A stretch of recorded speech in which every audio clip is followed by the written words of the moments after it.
accompagnants, n'est-ce pas, compétents, comme lui, neuf et propre, non seulement la gouvernance va changer, mais le système qui soutient la gouvernance aussi va changer.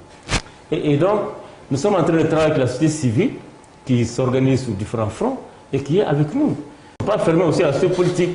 Nous sommes pour parler avec beaucoup de partis politiques qui veulent le soutenir. Eh bien, ils sont les bienvenus. Monsieur le ministre, est-ce que vous croyez réellement aux chances de votre candidat quand vous dites à 2 mois des élections que le mouvement est en train de s'implanter? Mais il s'implante parce qu'il est nouveau. C'est ça, on ne va pas dire là. Nous, on ne se cache pas l'autruche. La vérité, c'est que nous sommes en train de travailler à nous implanter. Voilà, mais je peux vous dire déjà qu'au jour d'aujourd'hui, nous sommes plus implantés que les appareils politiques de beaucoup de vieux candidats. Ça aussi, c'est une réalité. Êtes-vous prêt? Est-ce que l'Alliance Kahira est prête à affronter les anciens, les dinosaures, si on peut les appeler? Mais pourquoi pas? Notre Amadou, il est candidat, c'est clair.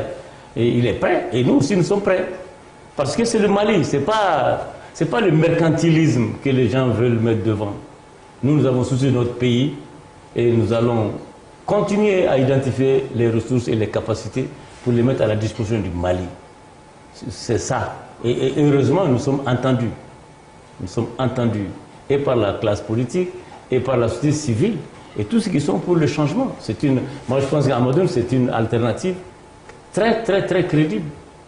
Alors, vous étiez dans une plateforme ou vous êtes toujours dans cette plateforme? Bon, c'est pas moi. Moi, je suis pas dans... parle de l'Alliance. Ouais, l'Alliance, en fait, ce sont les candidats qui se parlaient. Justement.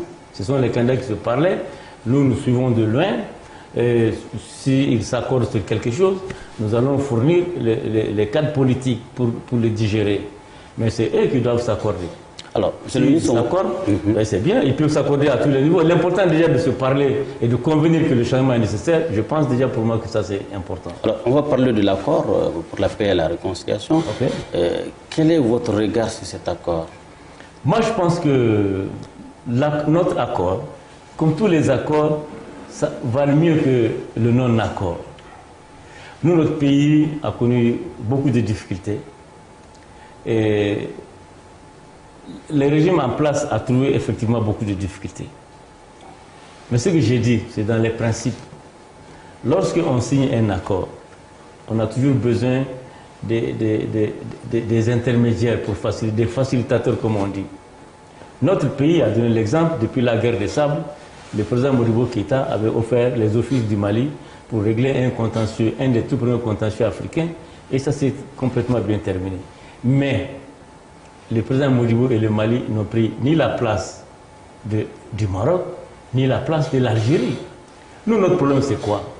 C'est bien les médiations, mais il faut quand même savoir raison garder.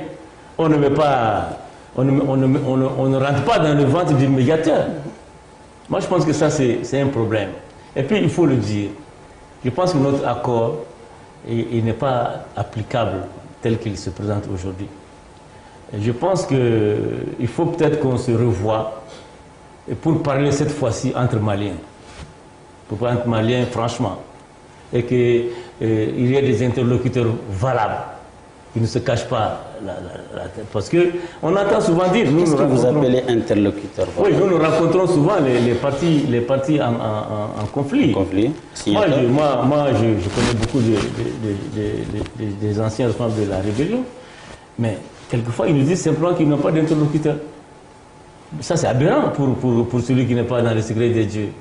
Et donc, moi, je pense qu'une des choses, c'est qu'on apprenne bien ce procès et puis qu'on fasse vraiment quelque chose de très dingue. Donc, vous êtes pour une révision de l'accord? Oui, je pense, parce qu'il y a des problèmes, manifestement.